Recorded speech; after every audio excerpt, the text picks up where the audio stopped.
বলেন আমাদের দেশে শান্তি আছে না নাই? আমরা হিন্দু মুসলিমে কখনো দাঙ্গা লাগে? আসতে বলেন কেন লাগে?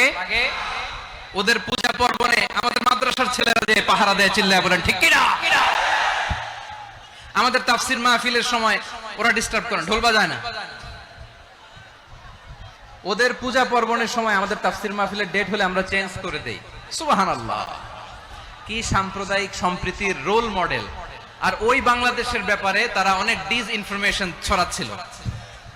ভারতের অনেকগুলো গণমাধ্যম, আমি জেনারেলাইজ করব না, আমাদের প্রতিবেশী দেশের সব গণমাধ্যমকে আমি দোষ দিতে চাই না, অনেকগুলো গণমাধ্যম তারা ডিসইনফরমেশন শেয়ার করেছে।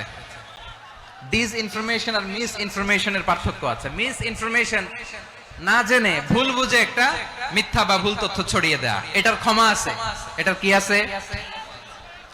আর ডিসইনফরমেশন মানে ইচ্ছা করে, প্ল্যান করে, ম্যাপ করে, ছক এঁকে মিথ্যা, গুজব, রটনা সোশ্যাল মিডিয়ায় ছড়ানো, এটার ক্ষমা আছে? আওয়াজ করে বলেন ক্ষমা আছে? ভারতের কিছু গণমাধ্যম তাই করেছে, আমরা ব্যথিত হয়েছি, আমাদের হৃদয়ে রক্তক্ষরণ হয়েছে। আমাদের প্রতিবেশী দেশকে বলতে চাই, আমাদের দেশ নিয়ে আপনাদের ভাবার দরকার নাই, নিজের চরকায় তেল দেন, নিজের দেশ নিয়ে ভাবেন। গত মাসের ভয়েস অফ আমেরিকার রিপোর্ট, বাংলাদেশে সংখ্যালঘু জনগোষ্ঠী আগের চেয়ে বেশি নিরাপত্তা পাচ্ছে। Report voice of America, Muslim report নাকি? মুসলিম জরিপ, ভয়েস অফ আমেরিকা। কথা বুঝে নাই বোধহয়। ভয়েস অফ আমেরিকা কি আমাদের রিপোর্ট না?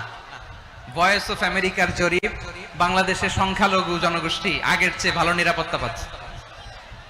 শুধু এখানেই শেষ না, মাইক্রোসফটের একটা জরিপ শোনাই আপনাদেরকে। তারা সারা পৃথিবীতে গুজব, ভুয়া আর মিথ্যা নিউজ ছড়ানোতে কোন দেশ সেরা একটা রিপোর্ট করেছে, এর মধ্যে 1 নম্বরে এসেছে ভারতের নাম।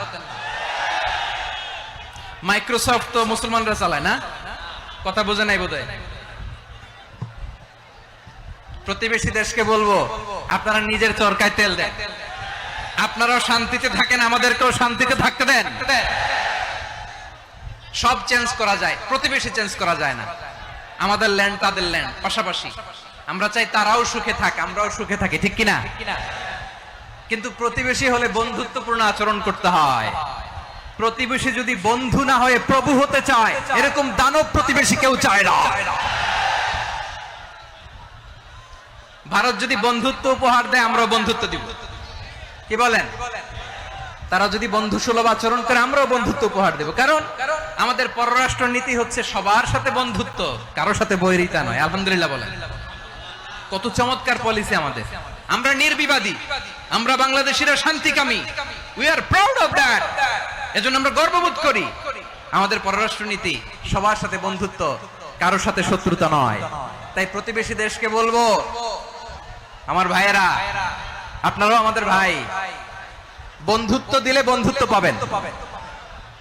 বন্ধুত্ব ইজ ওয়েলকাম, দাদাগিরি নয়। বন্ধুত্ব ওয়েলকাম, দাদাগিরি নয়, লাউড এন্ড ক্লিয়ার। ভারত যদি বন্ধুত্ব দেখায়, বন্ধুত্ব পাবে। কিন্তু ভারত যদি বাংলাদেশে আধিপত্যবাদ বিস্তার করতে চায়, বাংলাদেশের 18 কোটি জনগণ সেটা রুখে দেবে। ভারত যদি গৌর গোবিন্দের ভূমিকায় নামতে চায়, দেশের 18 কোটি মুসলমান শাহজালালের ভূমিকায় নামবে।